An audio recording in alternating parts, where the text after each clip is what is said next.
the final video, and I'll be caught up.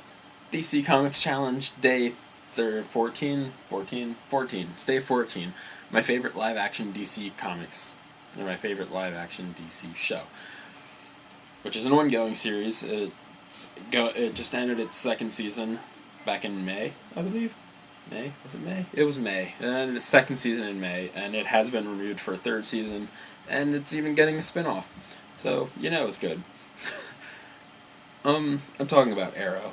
Now, when I heard that the CW was launching an Arrow series, a Green Arrow series, by the same producers or directors, I forget exactly who did Smallville, I was like, sweet, it's going to be that guy who was Ollie in Smallville series, and it's going to tie together, and it's going to be amazing, but it wasn't, and they announced that different actor, no-name actor that I've never heard of before, was going to take on the role. I'm like, I have reservations, but then I watched that first episode, I saw the trailer first. The first teaser trailer showed the island and showed Deathstroke's mask.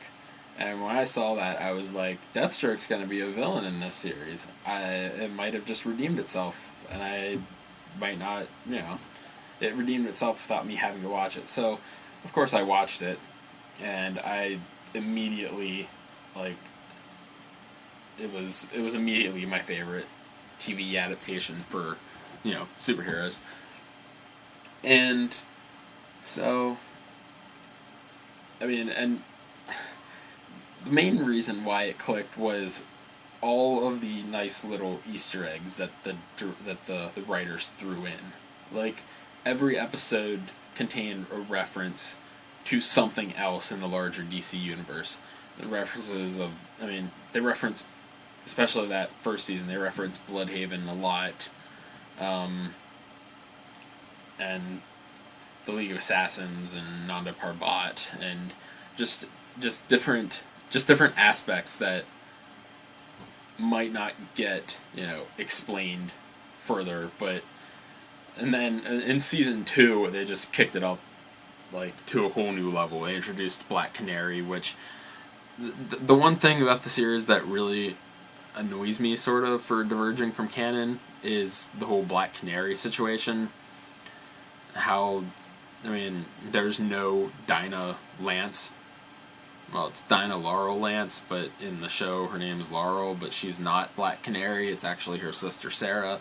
So it's all a little confusing in my head, but the introduction of Nissa Al Ghul and the Suicide Squad, oh my god, that episode was just magical, and the cameo, again, by Tara Strong, which I mentioned in my video about Teen Titans. She is the iconic voice of Harley Quinn from Batman Animated and from the Batman Arkham Asylum and Arkham City games, and I'm sure she'll be in Arkham Knight and in Injustice Gods Among Us. She is the voice of Harley Quinn. So when they threw in that 5-second, snip of Harley Quinn talking to Diggle and, what was it, Lyra? Lyra? Is that her name? Harbinger. Yeah, Lyra. Lyra. That's terrible. I should know this. Yeah. Anyway, Diggle and his wife. that little quip about how she's a psychiatrist, and anyway, it was amazing because first of all, it's Harley Quinn, and just that little Easter egg just made that episode for me, despite the fact that the entire episode was good because it introduced the Suicide Squad, which is one of my favorite teams from the DC universe. It's actually one of the best things about the New 52, in my opinion, was their Suicide Squad, the first couple story arcs. I'm not, like I said, I don't know what happened since Forever Evil.